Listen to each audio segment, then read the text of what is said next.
idea craft අද video එකෙන් කතා කරන්නේ පරණ පෑන් එකේ caprol තුවක්කුවක් හදන විදිහ. ඉතින් මේකට අපිට ඕනේ පරණ පෑනක්, garters, ඊට පස්සේ caprol, printers යන කතුරක් කියත් අපි යමු වීඩියෝ එකට. ලා මෙහෙම පෑන අරගෙන පෑනේ තුඩ පැත්තේ ඉඳන් අඟලක් විතර උඩට වෙනකම් මෙහෙම තියලා කපා ගන්න ඕනේ.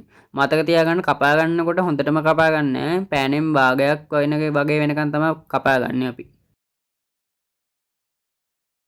පෑන් බටේ කපාන ඉවරයි. ඉතින් ඔයාලට පේන ඇති හොඳටම කපලා නැහැ. භාගයට කපාන් ඉන්නේ. ඉතින් අපි ඊට පස්සේ පෑන් බටේ ඇතුලේ තියෙන බටේ එළියට ගන්නවා.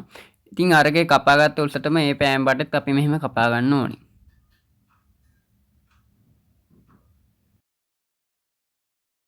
ඉතින් අපි එහෙම කපාගත්ත පෑන් බටේට අපි දැන් පින්ටර්ස්නේ මෙහෙම ගහ ගන්නවා. ඉතින් එහෙම ගහගෙන අපි දැන් මේකට තියලා තද කර ගන්නවා. ඉතින් මේක මේ මම වැඩි හොඳටත් කියලා අලවනවා. ඇලෙවෙ නැතුණාට කමක් නැහැ. ඉතින් මම දැන් මේක පෑන ඉස්සරහට හයි කර ගන්නවා.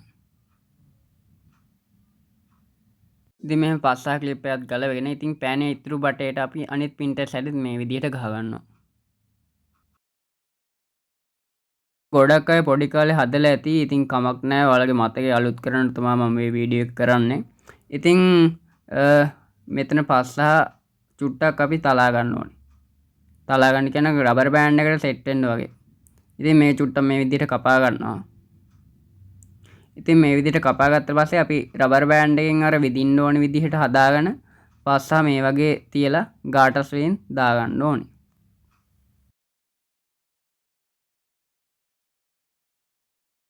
ඉතින් මතක තියාගන්න මේක හොඳට තද කරලා බැඳ ගන්න ඕනේ. නැත්නම් අපි මේක විදිනකොට මේක ගැලවෙන්න ඉඩ තියෙනවා.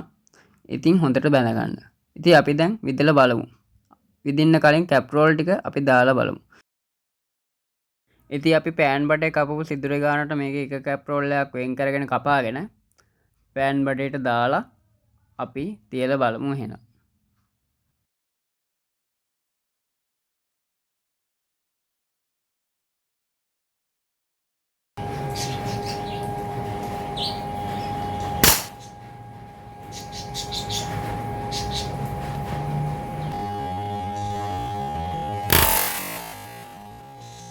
එහෙනම් අලුත් වීඩියෝ එකකින් හම්බෙමු guys.